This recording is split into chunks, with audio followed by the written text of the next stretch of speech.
Welcome to the LC Podcast, episode 1, our pilot episode. Joining me today is Peter, Matt, and Graydon. What a weird order. Why that order? I looked at Peter first, okay? Oh, I see. I also had to throw him his key that he quietly... You just couldn't give me the benefit of being the first person mentioned. You just didn't want me to be number one. Number one, like the episode number on this podcast. What are we talking about today, Jared? Anything you want. It's the LC Podcast. Man. Oh. We can start off. LC's doing a bunch of new stuff. 2019. A lot of new stuff. Big stuff, including this podcast and some other podcasts. Anything on your guys' end cool you want to talk about that we're starting up?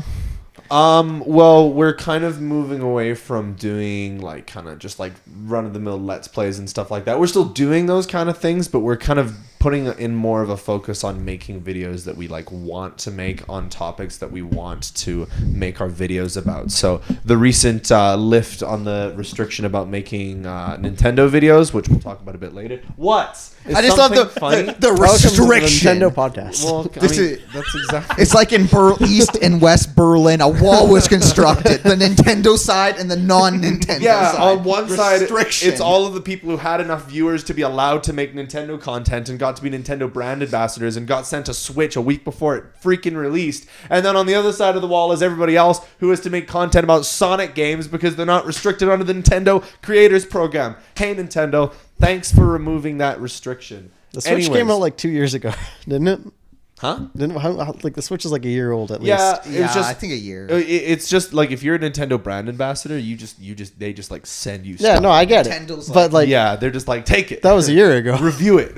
Make nice videos about us on YouTube. Matt's still salty after a year. Yeah, well, what are you gonna do? Anyways, yeah, so we're just kind of doing new stuff and doing new stuff. You know what we're also doing? New stuff. stuff. Yeah. Got some new stuff going on. We got the LC house. It's actually, as of today, it's officially launching in early Yeah. access. Early everybody. access. Early access. With unfinished floors. Yeah. If you want access to some parts, you got to buy the season's pass. Yeah. Is this going to be like the Anthem? Yeah, you'll walk in and be like, oh no, that piece of floor isn't working. Sorry guys, try again. Walk You're in. not, no, you can't even get in. Yeah, we'll just open the door and the door will shut. Only 3 of us will be able to get through the front of the front door. The rest of us will be like turning the handle and just nothing will happen. Server error. But yeah, we're gonna be recording out of there. It's gonna be a lot of fun. I'm really looking forward. We to should it. This do isn't the LC house where we are right now. No. By the way. This is just, some This is just another place. bunker. This is the The bunker. purple room. This is the purple room. We should do some sort of like LC house tour. Or Yeah, something. I was definitely thinking Yeah. about it. Yeah, Yeah. That's in the works. This is the basement. This is the This bathroom is the that took 3 bathroom with years. the bidet in it. And Yeah. that's it. Bidet. Thanks for coming to the store. Bidet. You want some epic bidet content? Leave a like and a subscribe, everyone. Yeah. The bidet content. We're gonna have a bidet cam. Bidet cam. That Once sounds every- highly illegal. That's perfectly fine. That sounds like a lawsuit I waiting just to imagine a happen. giant white mask comes and blocks the camera, and then there's water in here. Ooh! It's just a silhouette. Yeah. But that's what you're allowed to do, right? All the time. Do it on No Twitch. restrictions on YouTube. Hey, on Twitch. Can't catch him. It's live. Oh, man. Seriously though, that Anthem beta or whatever it is, early access. Demo, yeah. Man. Yeah. Yikes. I was literally just looking at news. Like I was just like searching up some stuff just for this.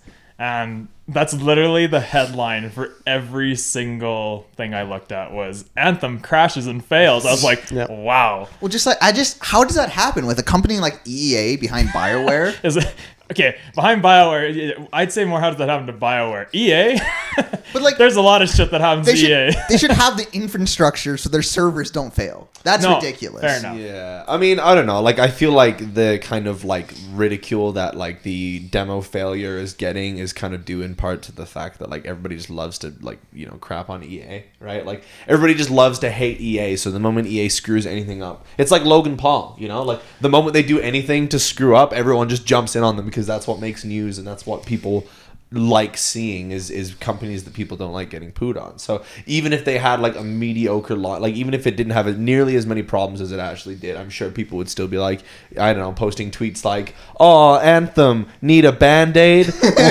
Why did your follow the Live Connection Twitter account for more epic content." Yeah, like I have that. some questions I'll about put that, but the we'll save it for thing later. somewhere. Yeah.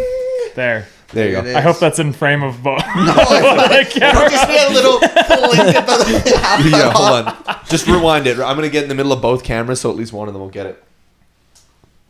It's probably even worse. Huh? It's probably worse. I'm also nowhere near the microphone, so all that's gonna pick up on this one. Just a is- quiet. See, now you say that, Matt, about Yeah. EA, but BioWare has a bit of different reputation than EA does. BioWare has a Yeah. I'd say, a fairly large following because of a lot of Mass their Effect, games. right? And Star Wars The Old Republic. Star Wars Yeah. The Old Republic is a big following behind it. Yeah. They've So been it's like, they've been slowly losing steam though. yeah, but that's because a lot of people were mad about Andromeda. That took them down a little bit. I'm going to say it right now, I liked Andromeda. Please leave a like on the video. But I mean, for Star Wars: The Old Republic, they just released a bunch of new stuff, and it was really good. DLC was really good. They made everything more impactful. So I'm hoping shit happens. It's a demo.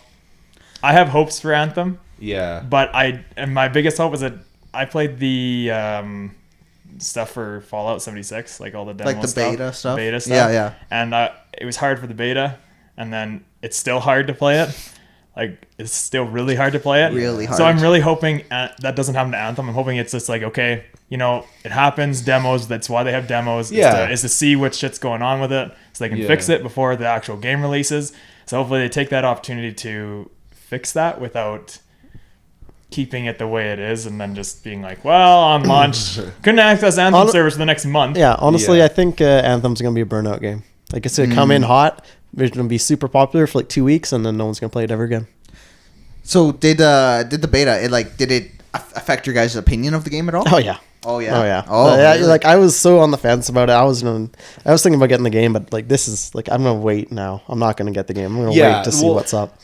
That seems kind of like the prevailing idea is like, don't get the game on launch. Like, say like wait to see how it's reviewed, wait to see how people like it, and then invest the money. Because if there's anything that this demo failure has done, it's caused a lot of doubt and stuff like that. And so I'm sure there's a lot of people who are reconsidering their purchase. So like, I actually wouldn't mind getting it. Like, it's not really the type of game I'd go for. I never played any of the Destiny games. I've only played Halo 5. Like, it just wouldn't really be the type of game that I would jump into. Look, I get it. Halo 5 sucks. I wouldn't know it's the That only was one I just played. a weird okay? reference. So You made it sound like the only on- game you've on- ever played is Halo 5. yeah, Yeah. I never played any Destiny. I only played Halo 5. Well, no. Well, I'm just saying, like, because they're all very much in the same kind of, like, branch of, like, I mean, thematic style of game. Halo 5 is a little different, but like Destiny, like you were the one who was saying that like Anthem just seems like a Destiny, A grindy. Not that there's anything wrong with that. I just don't like that style of game. So here's the thing, though. It's like, I feel like big multiplayer games nowadays are becoming more of don't pre-order them and wait till they come out. Because Yeah. there's been a few that have just bombed. Sea of Thieves. Well, you have Sea of Thieves. ESO wasn't great when it first launched. yeah, It had a lot of Fallout shit. 76. Fallout 76 still isn't good, and they keep saying it's going to get better, so we'll see. That's a real fresh wound. Yeah, that hurts, man. That hurts me. Hey, a lot. I'm here to cut deep. But Super I don't know. Smash Bros. Ultimate technically is another one whose online is just completely failed. That was right out of absolute the gate. trash as well. Yeah. Yeah, heard so that's about what I that. mean. Like, a lot of games I feel that are heavy on the multiplayer side of it, you got to be careful now when they launch it, because it seems that they're all having issues on launch. Like, later they become great. Like, ESO now has a pretty big following for a lot of fans It's that a love it. huge game too. Yeah, Like, and there's it's just so much to do. And they keep adding stuff to it, so that's pretty good. It's the same thing with Star Wars: The Old Republic. It bombed when they first launched, or it didn't bomb, but it didn't do as well. And then Yeah. it picked up steam as their DLCs came out for it. Hold on, help me understand this. Like you mentioned, like Knights of the Old Republic is what you're talking about. No, right? Star Wars: The Old Republic is a The Old separate Republic. MMO RPG. Oh, okay. Star Wars: Knights of the Old Republic is their sort of Is it's it an an original RPG. Xbox one? Yeah, Or, it's from like 2001, right? Something around there. Yeah, Yeah. I was gonna say so 2003. confused. You're I think mentioning- the second one's around like 2000.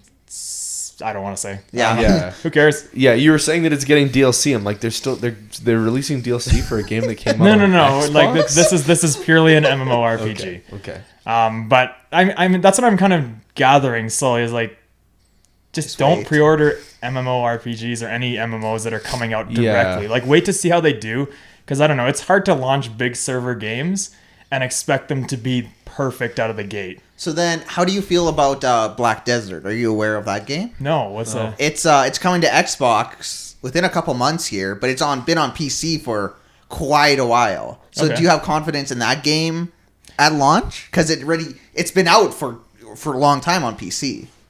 Yeah, but isn't that transition a little shaky though? Like, It could be tough. I don't know. If they've already had it tested, at least they have a baseline. It's better than going in completely dark from a fresh game and being like, especially when you have BioWare. Yes, they're confident on PC. They have, like, as Star Wars: The Old Republic shows, but then they came to console with an MMO. I don't know. Did Anthem obviously launched on PC? Did it do as bad the demo on PC as it did? Oh, it did? Same issues. Yeah. Okay, so maybe not. I don't know. It's tough to say. Maybe because that game's already been on. I'm very curious to see how it does. yeah, I mean, I guess it's a pretty different scenario, like a game that's technically already launched, and if there's issues that it could have experienced, it's experienced them already, and now it's just moving to a platform versus a game that's universally releasing for the first time and then having issues. Mm-hmm. Yeah, and that's I think that's the biggest thing. I don't know. I think MMOs are hard to pre-order because it's just you don't know what you're gonna get when they come out. Yeah, and it's weird. I had to really like remind myself of this recently. Is I guess I've developed a habit over the years of like, if there's a game I know I want to get, it's like I have to pre-order it and I have to get it right when it comes out. And you kind of forget that there's like a lot of gamers, especially for like I find like Xbox games, like kind of apply a scale of like, buy it immediately, wait till it goes on sale, or don't get it at all. And like, so like Just Cause 4, for example, just kind of a random one. Like, I love Just Cause 3. It's one of my favorite games that I played. It was my most played game of the year in 2017, I think. And Just Cause 4 came out 3 days before Smash Brothers, so I'm just gonna wait till it goes on like a decent sale.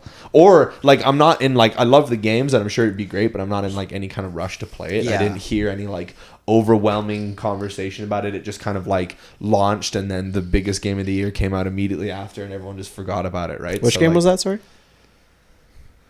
Pokemon Let's Go Pikachu. Let's Go Eevee. Yeah, I don't know, like, I think it's a completely reasonable thing to do. Like, yeah, you can be excited about a game, but it's also okay to cast doubts and either maybe wait a week until the game comes out and then buy it, or wait till it goes on sale, you know, wait till you can get a bit of better value for it. And like we were saying the other day, like, there's just so many other games we could be playing. I'm not like dying to play Anthem so much when I've got like way too many games on the back burner, way too many games that I bought on an Xbox Live Gold sale and then haven't even opened. Yep, that backlog is pretty big. And it always will be. I feel like when you come to that, when you're doing like pre-orders, it's almost now only big franchises that you know you've played. Like, they've made a game that's now a sequel to another game, Like- that you can, like Assassin's Creed, Red Dead I was Redemption. gonna say Red Dead was a game I was confident in pre-ordering. Yeah, I was because you- clearly comfortable. You know, pre-ordering companies that. like Rockstar already have made good games. They've made great games, right? GTA 5 is still one of the best games for online and everything, and they keep adding to it. So, I mean, when Grant and I were talking about games, because we do the Xbox share, and when we were talking about games to buy, that was definitely one that I think we were unanimously like, yep, we're going to get that one. Right. Same thing with Assassin's Creed, is the same idea. Like, it's just, if a franchise has already been going so long, that's different. Yeah. But if it's a new game entirely, like a company just throwing something new in there, I don't know. That's when I think you should throw a few red flags up and... That makes sense. And take a chance. So what about Rage 2 then? Because it's kind of a reboot, but it's still part of a series. I liked Rage 1. I'm not going to necessarily pre-order it. I didn't like it, like, to the point where I'm like, oh yes, I got to play it on launch, but I will get it eventually, I think, unless it gets like thrown down. Fallout 76. Bethesda's got to be careful here. They're on a downward right now. Yeah. But the issue is, this is the issue with Bethesda. They have Todd Howard. And Todd Howard comes out and he sells shit like no one's business. Like, he goes on stage and he's like, I own this stage. Get off my stage. And we're all like... Yeah, I know. When we watched E3 with the Fallout 76, we were all like, oh my God, yeah. this looks good. Yeah. And then it came out and it just was a bad life choice. So you gotta be careful, because they have good sellers like that. Who was the guy, I think it was this year, the new Diablo game? Oh, like, we can come out and he's hyping it up. He's like, you can play now on mobile. Crowd's like, And that's it. Okay, I watched that. I felt so bad because they did a Q&A period, and this dude comes on. He just like looks like a normal. I swear I'd like seen him somewhere before. Maybe he's like a YouTuber or something. But he just comes up there, goes onto the mic, and he goes, "Yeah. So is this some kind of like elaborate delayed April Fool's joke or something like that?" And the guy, oh my god, like the guy on stage who was doing this presentation, he was hyped up, he was confident, he was ready to go, and literally watching his facial expression after that, I was just like, oh my god, man. He was just like, no, it's a real game. And then they got like weirdly defensive about it. I mean, like, how else are you supposed to react when people are... Don't you guys all have phones? Yeah. Like, it really, like his reaction wasn't very good, but the best he could have done in that situation is, like, make, like, a decent comeback, but and, like, maybe say something to make it a bit more attractive. But, like, that guy's a game developer. He's not a presenter, right? Yeah, like, not a public relations person. Yeah, and that's kind of how I felt watching a lot of the Bethesda E3 conference as well. Even a lot of E3 conferences, man. Like, you put these like people who are like, they're proud to be presenting their game, but they're just like so nervous knowing they're being watched by like 100,000 people or something like that, and they're just like, "Hi, I'm the developer for Rage 2." Steve, back to you. But that's where I said that's why, like, we were always joking about the I can't speak. Todd Howard simulator. Yeah, it's Graydon's in the room. I can't speak when he's around.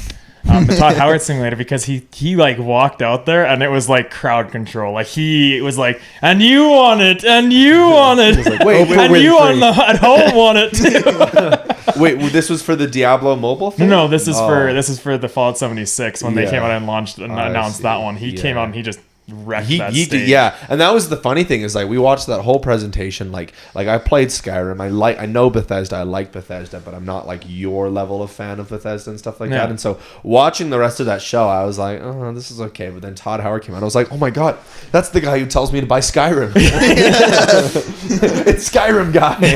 Yeah, and he slayed it, man. Like, he went on the stage for the Microsoft show, and like we were all kind of surprised that Microsoft got that much time to present and talk about a game that was going to be on PS4 and going to have its own platform to present as well. He goes on there, fucking Todd Howard's it, walks around with that suave and that curled ass hair, and looking at the ladies in the audience like, buy Skyrim. And then he does the same thing in the Bethesda show, and I remember being blown away, man. Like, remembering that now makes me really sad that Fallout 76 bombed the way it did. Yeah, because they hit everything on the head. When they announced it, it was like, it's going to have this. You're going to be able to do this. You'll be able to do this. You know, the biggest thing, the biggest red flag should have been for everyone, including myself, was no NPCs. That should have been a huge red flag, because every MMO, well, at least every MMO that I've played, has had NPCs. They're a huge part of driving the game forward, and it's so empty. It's like you're walking around. It's like, this is nice. You got a stupid holotape that will go, "Oh, we need help. Come save us." You get there and there's no one there, but you saved them anyways by killing whatever was there. And it's like, this is nice. I've achieved absolutely nothing. You look around, you're like, well, guess they're dead. Yeah, exactly. So it's like, to me, it's just empty. There's no point in doing any of the quests. There's not really anything driving you forward. That's crazy. Like think about walking through like Riverdale or whatever it's called in Skyrim, and like just not having a single person around. Like, I know Riverdale is in the name. Imagine walking through Riverdale in Skyrim and going into the cafe, you're walking and through Archie's Riverdale, sitting there. and the Archie's there. Todd Howard is like, "How dare you?" And then Jughead comes out and he stabs you. This is not what I sold on stage at last year's E3.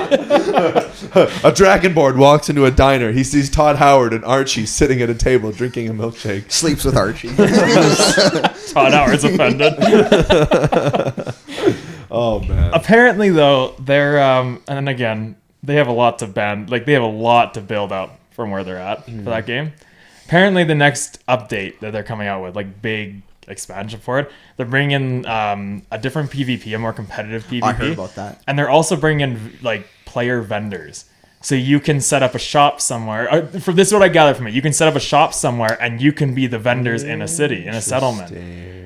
It's interesting, but at the same time, I feel bad for every one of those vendors, because they have to go find all this shit in a world that has nothing. Although that's kind of interesting, like especially when you consider the fact that there are no NPCs. Like you actually like I've seen tweets pop up and stuff like that where people actually say that they'd love to be able to just like do what NPCs do and just like sell people shit. Like roleplay, essentially. The closest thing I've roleplay. seen to that is again that I've played is Star Wars: The Old Republic. They have like a trade market where players can go and put stuff up for sale, almost like a Kijiji of Star Wars. And it's worked pretty well. Like I bought some stuff up there, but I don't know if it's just going to be a whole bunch of that. It's not a huge part of what I care about. I'd rather them just be like, screw it, let's throw some NPCs in here. Like I'm more thinking like, so let's say like you're selling ammo and you run out. Someone comes and like, why don't you have any ammo?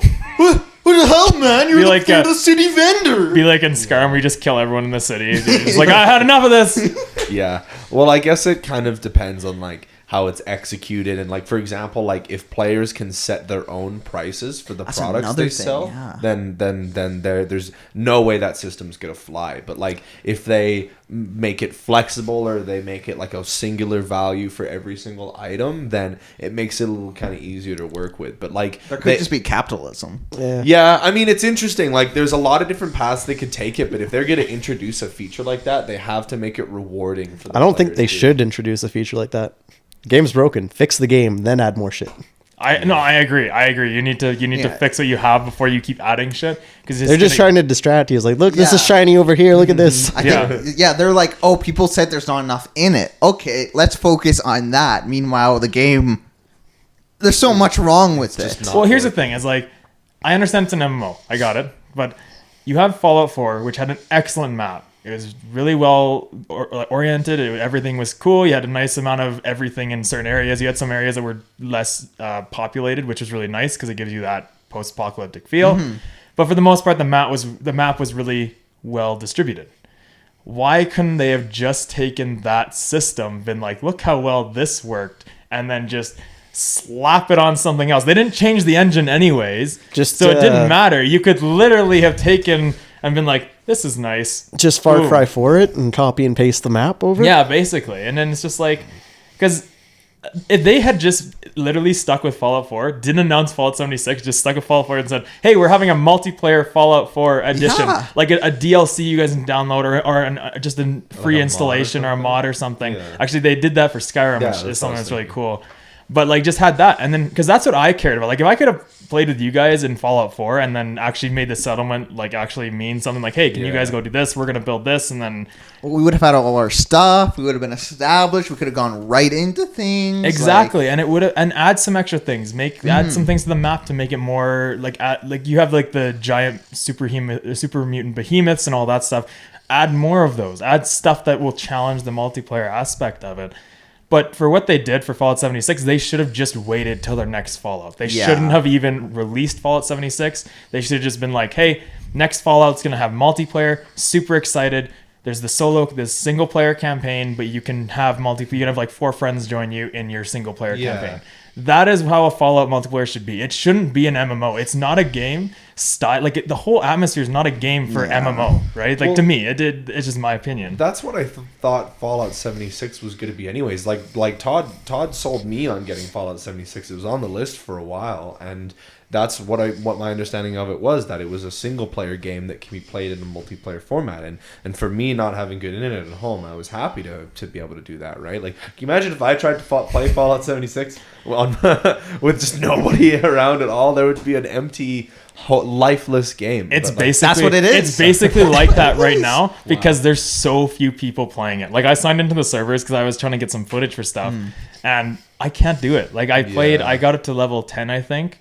And I was just walking around, just trying to I was trying to be open-minded. I was like, let's sit down and like actually take this in for what it is. Yeah. And I just couldn't do it. Like it was just so boring. Like, I lost interest after the first 30 minutes. I was like, cool, I'm gonna go here, do this mission. That's nice. I'm gonna do this mission. That's nice. I randomly was walking, and then I had super mutants spawn like in a foursome around me, and I was like, what's going on? Why are you here? And it's a little ridiculous. To me.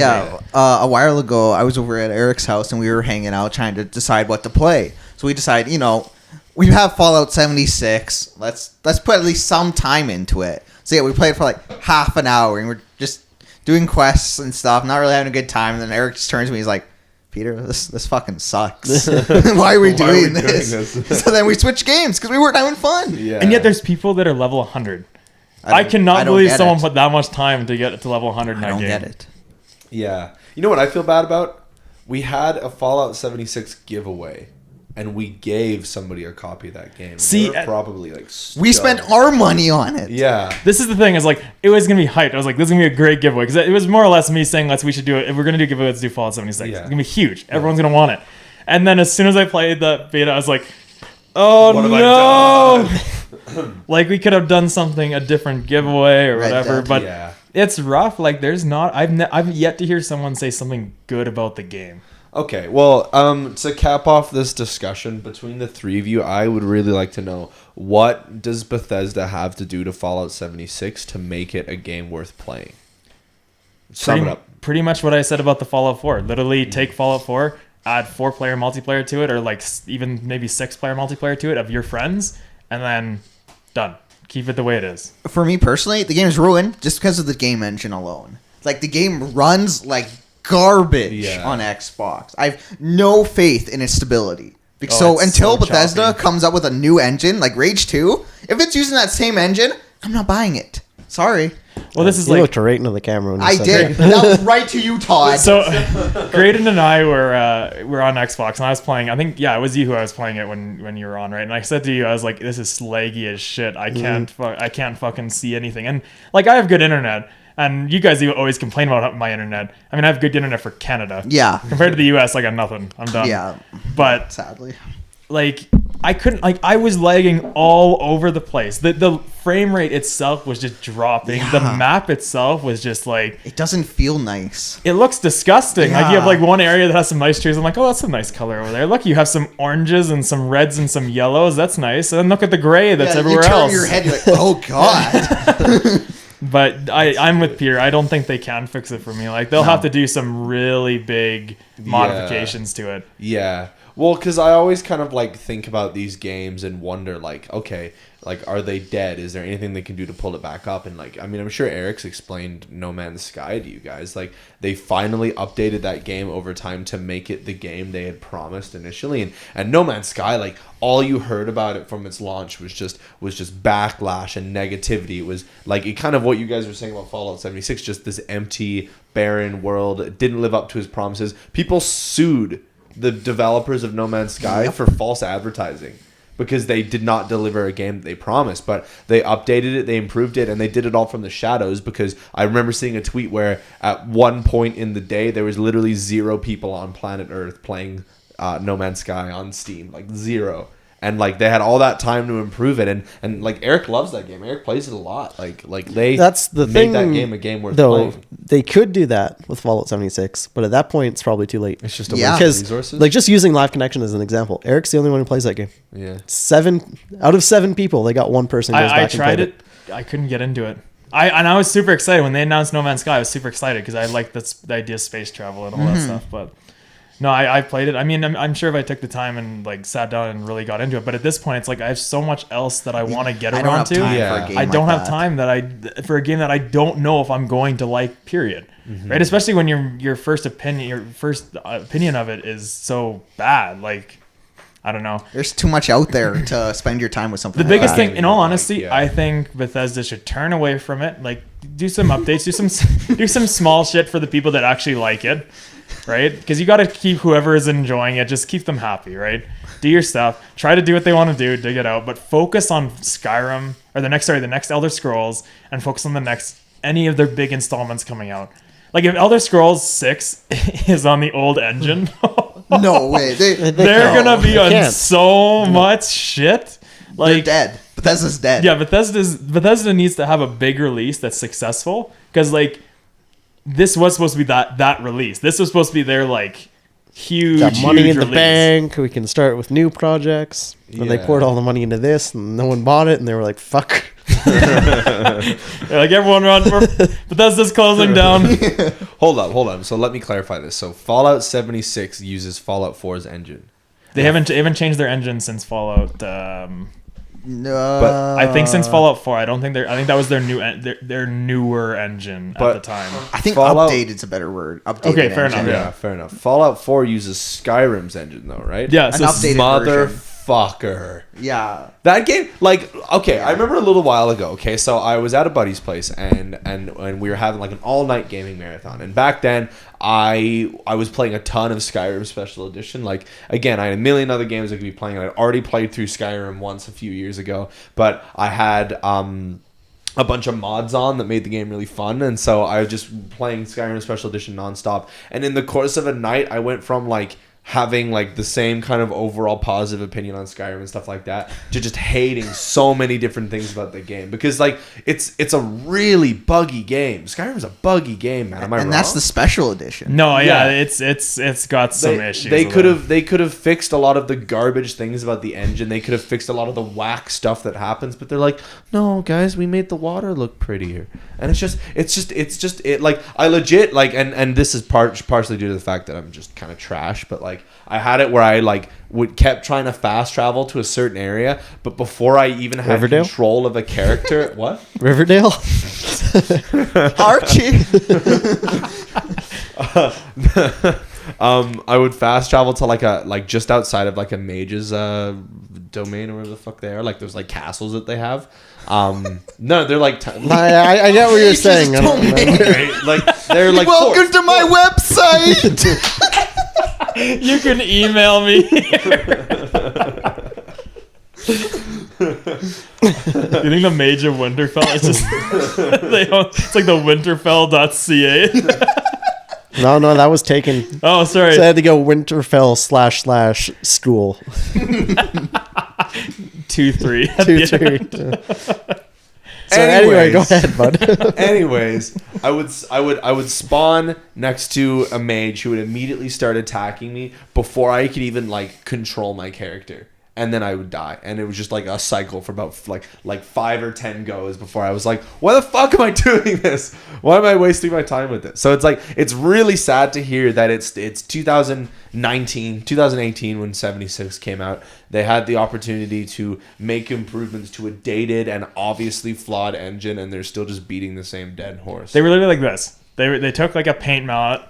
They threw it at it. They're like, it's new. It's abstract art. Why don't you like it? It's our new engine. It was like their colors are okay. Like their colors are nice in the map. Like when I've watched some people play it on PC, and it looks nice on PC with like the colors, the proper engine, or the proper like Rendering? specs, rendering everything. Yeah. But it still looks like Fallout 4. Like Fallout 4 though didn't have a lot of color in it. No, yeah. And that was their biggest downfall with that one. That was a big complaint with a lot of people, is it was just not appealing to the eye to look at. But I mean, it's hit Definitely and miss. agree. It's tough. But then they were like, oh, they want more color. They didn't say anything about an engine. They want more color. Get the buckets, Todd. But I don't know. It's gonna be tough. I think first of all, you're talking about No Man's Sky. I think they're on two different levels.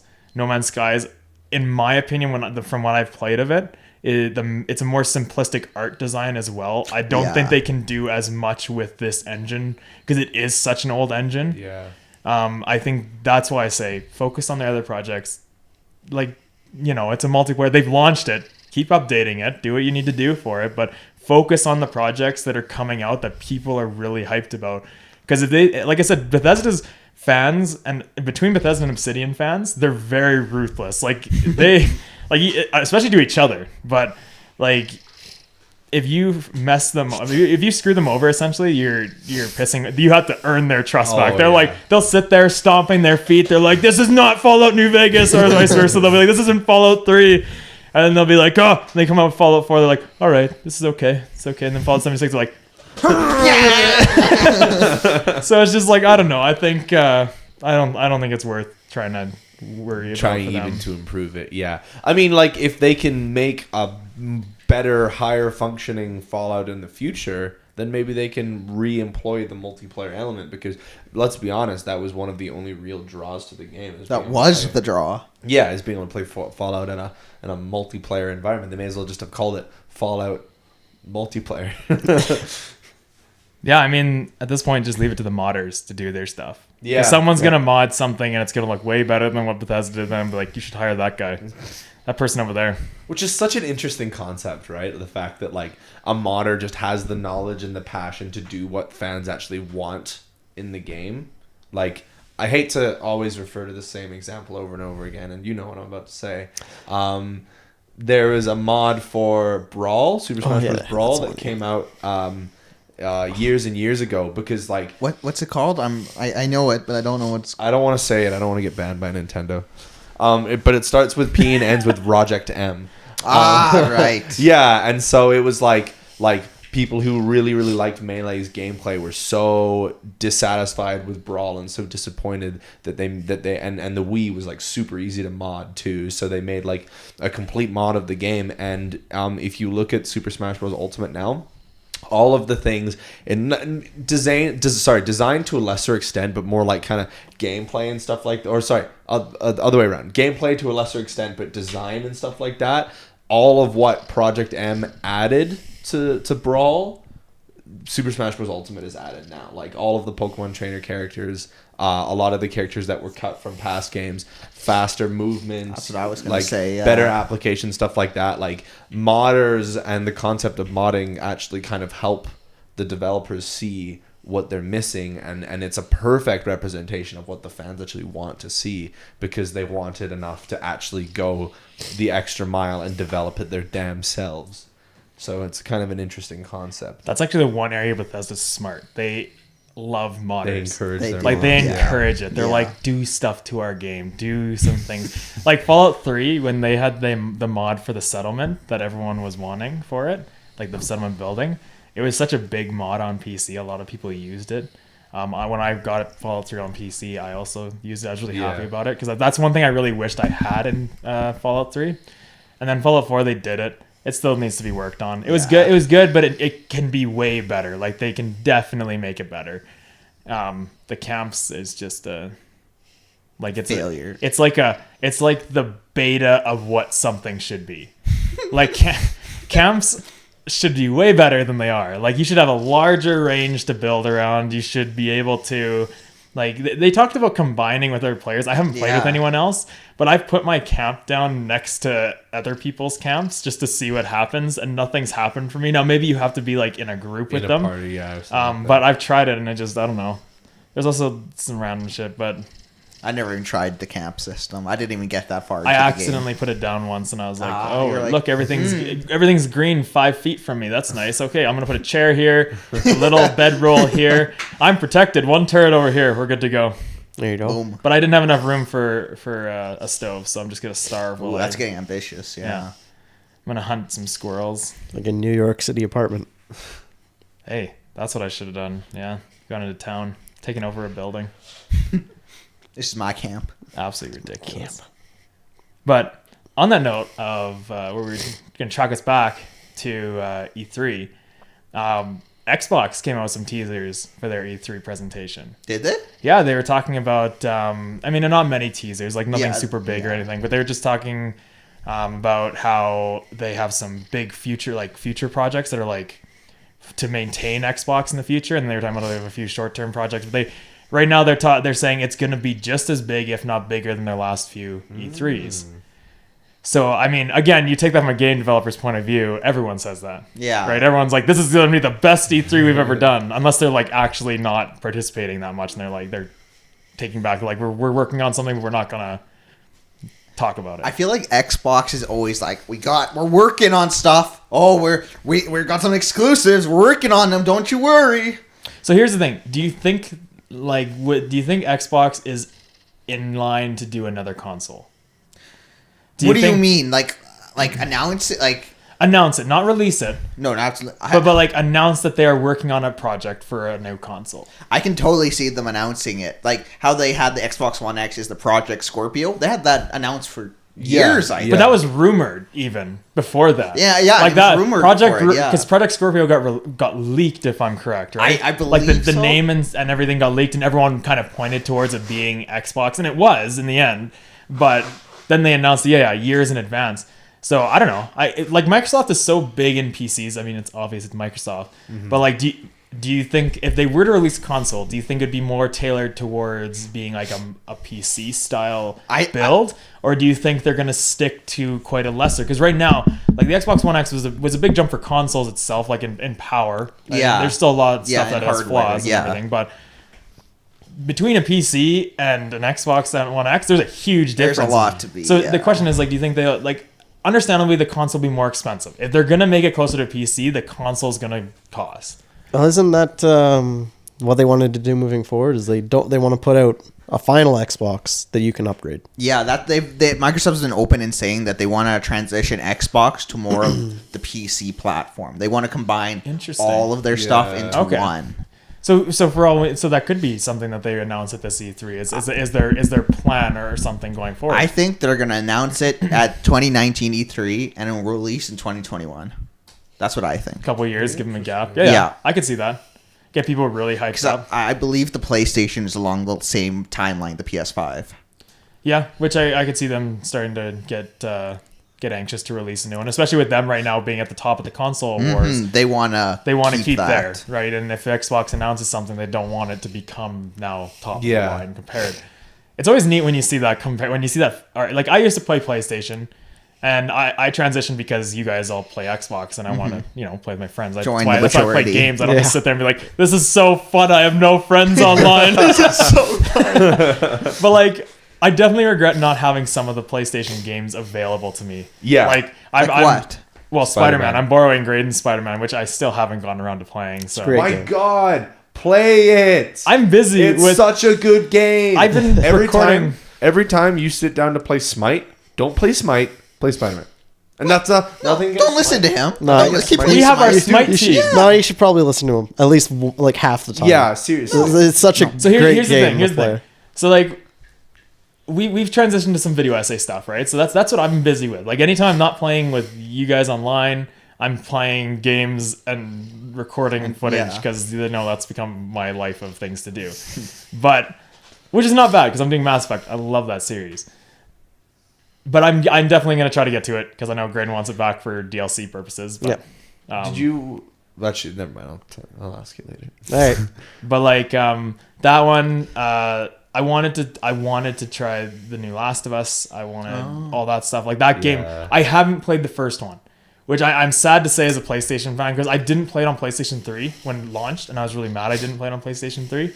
And then it came out on PlayStation 4 that they remastered it, I believe, right? Yeah, remaster, yeah. And then they came out the second one. The second one's not out. Oh, it's coming out. Okay, sorry. That's my bad. See, that's how far out of the PlayStation loop that I am. But it's like there's some big games, big titles that I wish I could play on. Game of the year for 2018, God of War 4, PS4. Exclusive. Yeah, and that's another one that I wanted to play because I played the original God of Wars when they came out, and I love them. Apparently, it's very different. From the original ones. It's more. I don't know what I would compare it to. But it's not a hack and slash. Yeah, which is what the original ones were. They were like a go fight this boss. It's big godly being. Yeah. But yeah, I don't know. I definitely want that, but at the same time, I love what Microsoft is doing. And if they're gonna do that, if they're gonna transition towards more of a PC base, I mean, unless Sony steps their game up, they're gonna fall behind on that side. Yeah. What do you guys think about? I don't know if you heard about it. I can't remember what the program was called. It's been discontinued because they're working on updating it. But essentially, you would pay a monthly fee to rent an Xbox with Game Pass and stuff. So rather than buying your Xbox outright, you would essentially slowly pay it off over a long course of time. So it'd be more like a finance system. I believe not so much a rental system. But so I was gonna say, would renting really be worth it? A console is only $600, which I know is a lot of money. But when you look at how much you'd be renting it for over a period of time, you might as well just buy an Xbox. But if they're going towards a more PC base, where Xboxes are now going to start costing like more and more, like $2,000 for like a keep adding parts to it. Yeah, you'd be almost better to do a rental system because you're always going to be renting the top of the line of the time, right? Exactly, it's going to be constantly like that. But for just a straight out console, I don't think that's necessarily a worth it system. Because I think it was like, don't quote me, I believe it was like $35 a month or something like that. Yeah, so by the end of like even a year, you're already halfway to buying the full Xbox. You might as well just bought it. Yeah. Because a console, usually lasts like 5 years, give or take. Something like that. A little bit less, I'd say. Maybe a little bit less, but yeah, generally you get about 5 years out of a new console when you get it, unless they're like Xbox, where they just keep coming out with new versions of the same. Xbox One X, Xbox One XS, and God knows what else is Xbox coming. One XXX. Ooh. Oh, an extra power. XXX. Yeah, I'm waiting for the triple X. Here's my take on Vin it. Diesel special edition. Have you not seen Oh, because of the movies. Yeah. Okay. I was thinking more along I know what sexy you were stuff, thinking yeah. about. Yeah, But that's what we were all thinking about, and then you just think about Vin And Diesel. I was like, Vin So Diesel. you think I mean, about the you- same thing as us. yeah, Yeah. you could, I mean, come on. I'm always thinking about Vin Diesel. Anyways, here's my take. Xbox Game Pass, future of video games and buying video games. Yeah. Because think about what Netflix has done to displace watching TV and buying DVDs. Think of how much easier it is to pay a monthly fee and have this entire, same goes for Spotify, right? Like have this entire selection of games available to you instead of just having to spend 30, 50, 60, 80 bucks on a game every time. Like it just makes so much more sense. And like every time anytime somebody gets an Xbox brand new, every game they get is an added expense that they have to go through. Or they can just buy, spend the same amount, spend like 80 bucks, 120 bucks, whatever it comes to get 6 months or a year of Game Pass. And boom, you've got like 120 something games with your Xbox that you can play right off the bat. Like, So here's the thing I agree. It is a futuristic thing for them to do. They will never do it just that.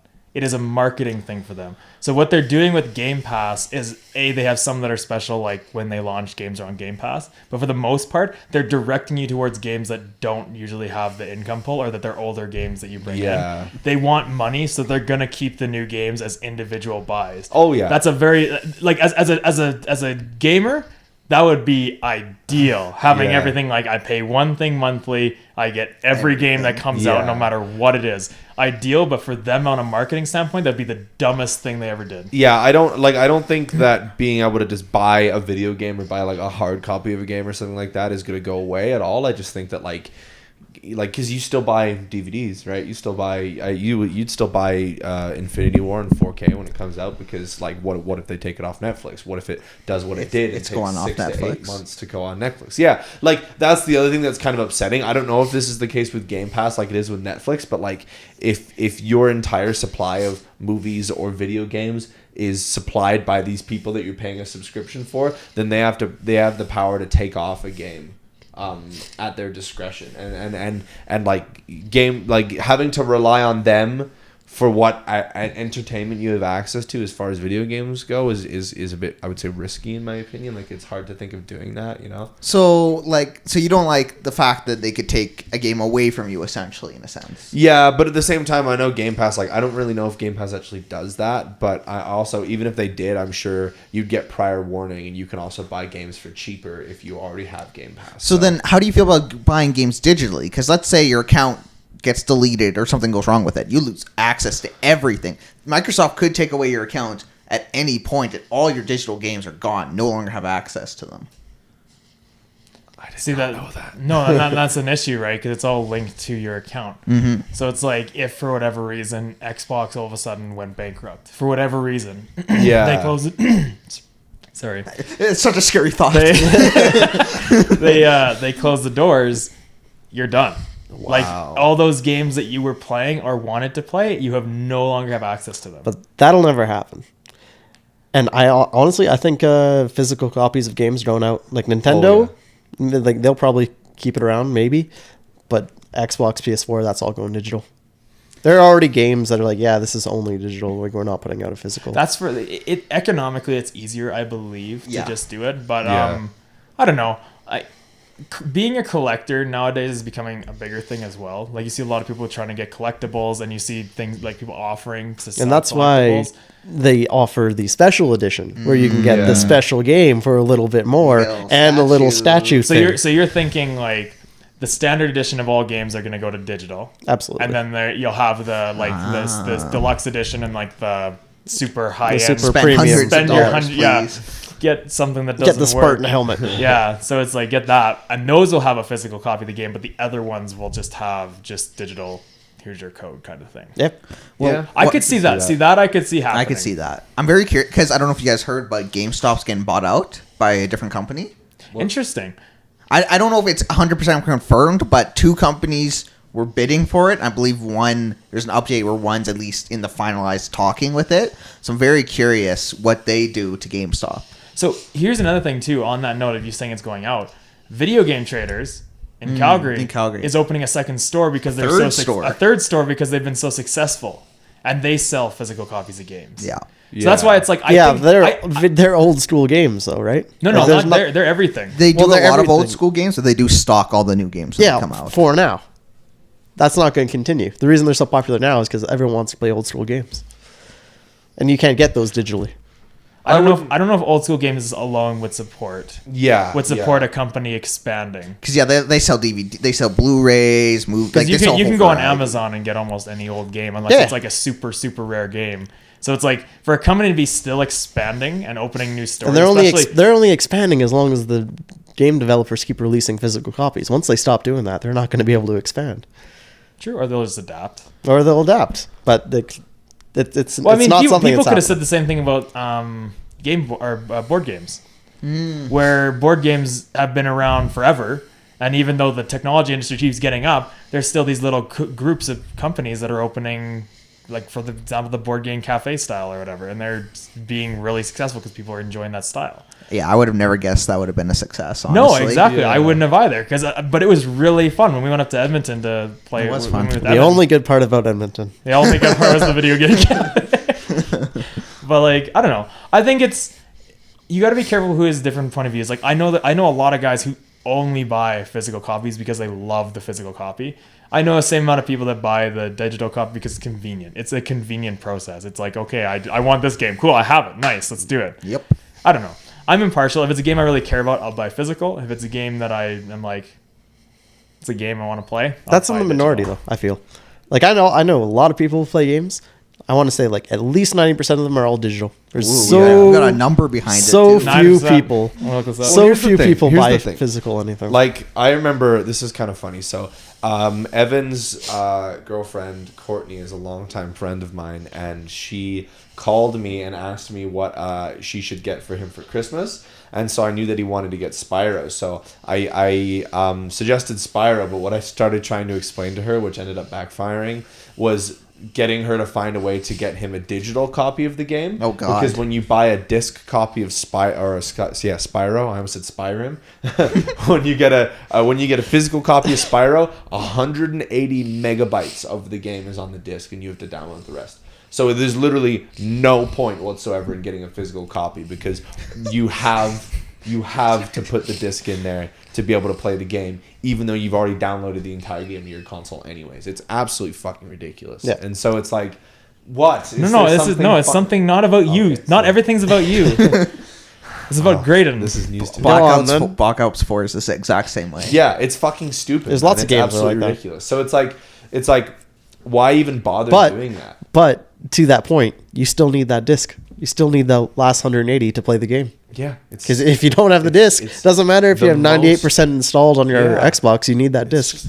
It makes me really angry. Like it's like I don't know. Like I've completely moved over to doing all my stuff digital now, and like whenever I sell a Switch to people, like that's what I know. I just forget it. Whenever I talk to people about the Switch, that's one of the things that I always recommend. Like, yeah, it sucks. You got to pay an extra X amount of money to get a micro SD card, but snap a micro SD card in the back of that Switch. You'll multiply the amount of memory that you have in there, and then buy all your games digital on the Switch. Buy one hard copy so you make use of that port. Put like your biggest game that you can find, Smash Brothers, Zelda, on there. Buy the rest of your games digital. And like Eric loves having physical copies of the game. He's a collector. That's great because to take every single one of those little things everywhere he goes to be able to have access to all his games. I can literally take my Switch out of my dock and I've got my entire range of games on my Switch there and then. That, my friends, is called being woke. There you go, everyone. So I have a few things here. There is a percentage. This is an actual percentage. There is a downward spiral. That physical copies are getting less and less. But it's only 79% of people in 2017 Prefer digital. 27. To be Prefer clear. digital over physical copy. So where did the extra 11% come from, Graydon? That was 2017. We're 2019 But right it's now. Oh, fair enough. it's been there was a big drop in 2010. Oh wow. There was like a how much of a drop? There was 11% drop in 2010 for physical copies, but at that point they were still more physical copies over digital. And then ever since then, it's been very subtle decline. It hasn't been like a down as you go. It's been very subtle. On the note of what you're talking about with Eric being a collector and all that stuff, that's why I said for me, if it's a game I really care about, I'll buy the physical copy because I like to have the. I don't know. There's something about when you pre-order a game and you go wait in line for like the midnight launch and you're there and it's just like I don't know. It's just being that persona. Does that happen anymore though? Like is that still? The last time I did it, I don't remember when it was with you. It was Fallout 4. Was it? Yep. Okay, yeah, we went and did the midnight launch and we were it was over at the Westbrook EV Games and we just like we stood in line. I don't know. There also, I mean, there was more people actually now that I think about it. But like we got there at like 11 and it was a midnight release and there was like 4 people in line. We're like, all right, we're going to go have a beer. And then we left and we came back and there's 20 people. So like, nice. That's not a lot, but I don't know. There's certain things about being in the store and being able to just like look around and all the physical stuff. I don't know. Mm-hmm. I think smaller industries. I agree. I think GameStop and stuff like that might start going downhill. Big companies that rely on it. But I think the smaller companies are going to not be as impacted. Well, I think you'll still have that community because you have a following. It's turning into a niche. So yeah, I think I agree. I think the smaller businesses. Well, and you can have, and now they can do things like the best one. This is my best example. I loved Play and Trade. I think it was called that. Play and Trade. Play and Trade. Yeah, it was in Aspen Landing. I love that store. The people were awesome. The idea that they have tournaments in the store, you can literally play the game before you buy it for like an hour or whatever. That's great. That was a long time ago. I loved that store. I wanted to get a job in that store because I loved it so much. I was so sad when they left. I think they're a US based company that came up to Canada. If I'm correct. I don't want to quote that. I don't know that. You got the tracker machine. Yeah, that's true. Right, I'm gonna look that up. But anyway, it's like stuff like that to me is. I enjoyed that atmosphere where they were so into every customer that came in. Yeah.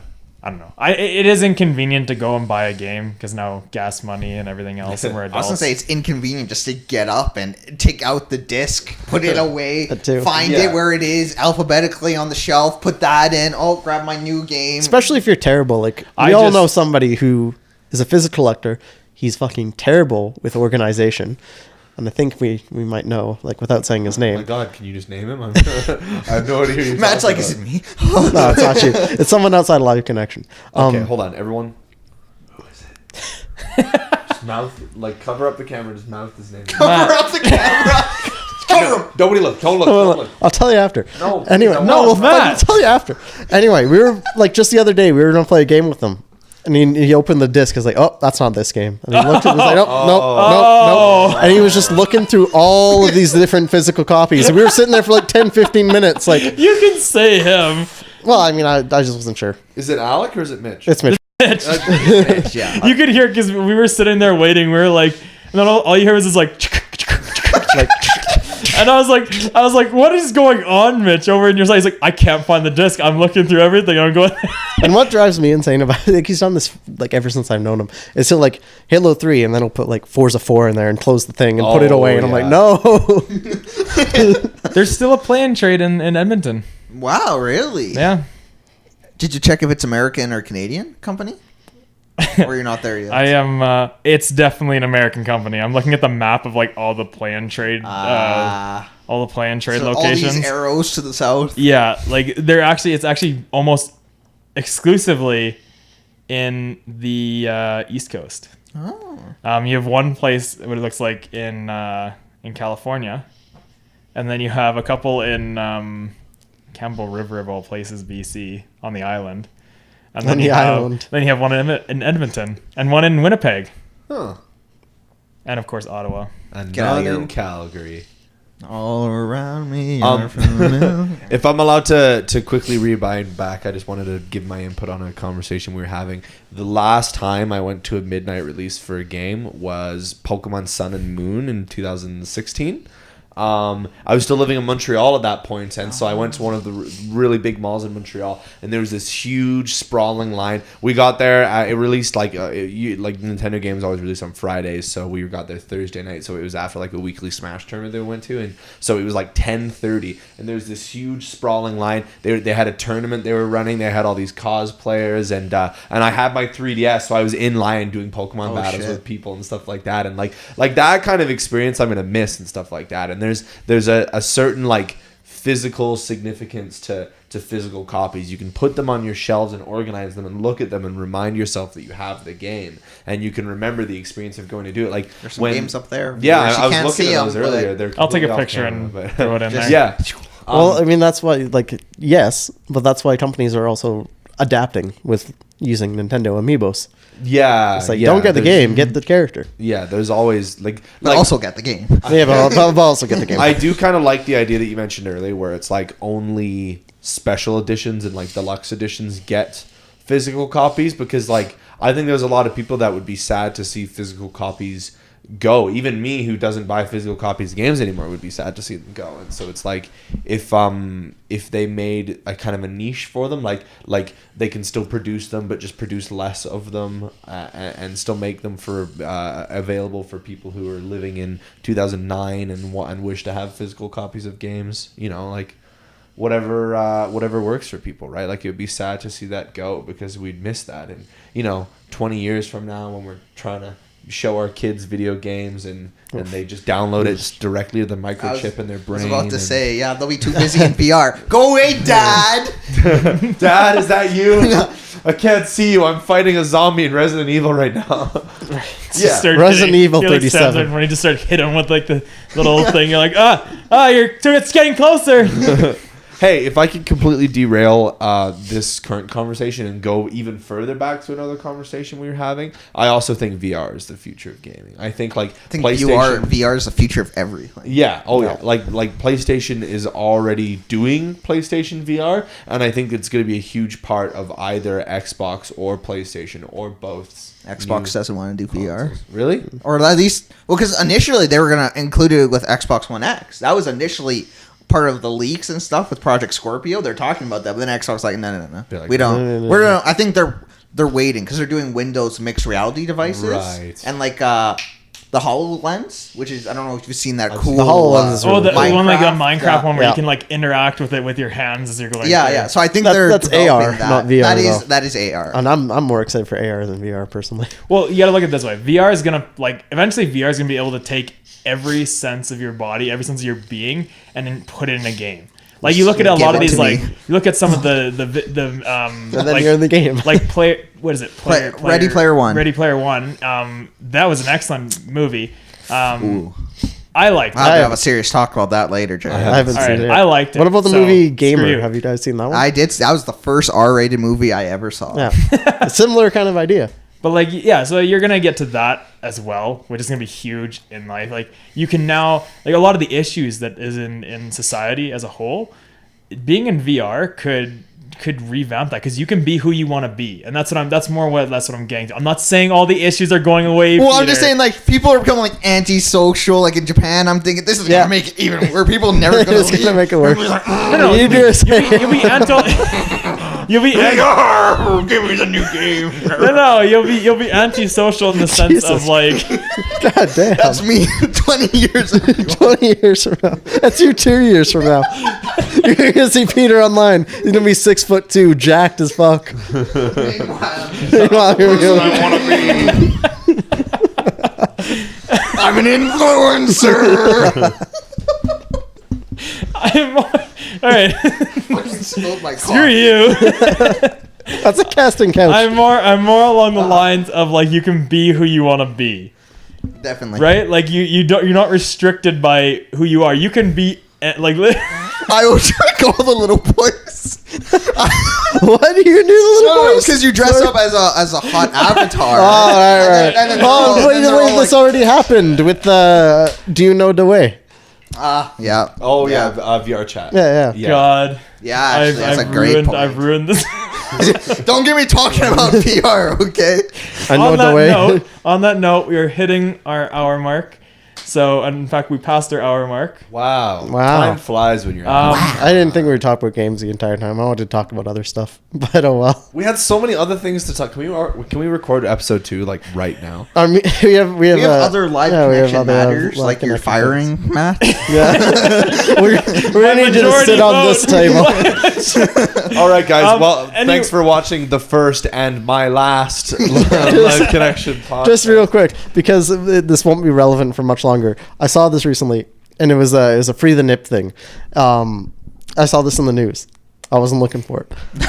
All right, continue. Google To free be the clear, nip on yeah. YouTube. To be clear, just covering myself.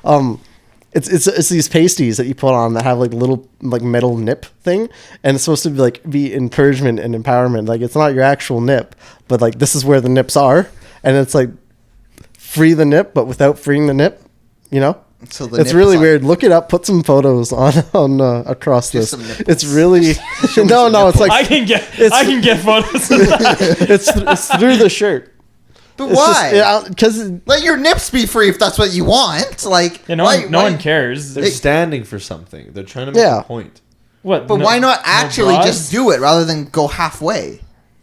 Well, it's the same as like making a post about free the nipple, but like not actually having your nipple in the photo because you don't want to be banned from Instagram. You know, it's like Is that all it takes to get banned from Instagram? well, that's the entire that's the premise behind free the nip is that like this goes for more than just Instagram. It goes for culture as a whole. It's like, you know, I can walk down fucking Santa Monica Pier with my shirt off and my nips out, even if they're like purple and they come out to like here. maybe don't do it if that's the case. like you should do it. I I want am a health hazard, everyone. I was gonna ask a question, but it's better I don't answer. like it doesn't matter whether it's pop culture, advertising, real life, video games. Dudes can have their shirts off and their nips out all fucking day long, but girls can't. Or people with breasts can't. And it's a sad reality, honestly. Free the nip. I agree with you. That's what I'm saying. Like this thing is it's an interesting product, but it's weird. Like I don't know. Someone's selling that. Well, that actually It's occurs to making a me. lot of money too. Like to Oh, be the world. to be completely Buy transparent. my fake it's- nips, Peter. It's more than just like Free Nips is brought to you by like. free the nips. Sponsored by Live All right, Connection. all right. I gotta cuss off. We're getting too long. All right. The nipples The will nips be are free. getting too long. They ain't too colorful and too. Damages. Oh my goodness! If you guys enjoyed this podcast, hit the subscribe button. Let us know if you want Matt still on this podcast. Man, I can't after, believe you keep plugging this. You have to shit. really argue for him. So Yeah, Yeah. because it's a rough night for me. The odds are really stacked against me, so Matt's gonna give butterfly kisses to everyone's nips later.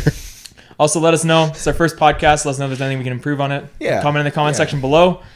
Even to compliment any of our conversations we had. Let us know what you guys think. Compliment us. tell us how good we did in the comments below. Tell Matt he's pretty. Was that not appropriate how I said that? No, you know what? It's okay. Like this is our first podcast. It's a pilot. It's a work in progress. Even if there's topics that you guys want to see us touch on in future episodes, like we're bringing our own stuff to the table, and we didn't even get to like half the things we were going to talk about. But like, there's always things to talk about, and if there's things that you want us to talk about, then talk about Stick it. 'em We up. shall reach for the skies. hashtag Torst. All right, on that note, Forget it. There's thanks a for watching. snake in my See you boot. guys next time. What a great ending note. Do, do.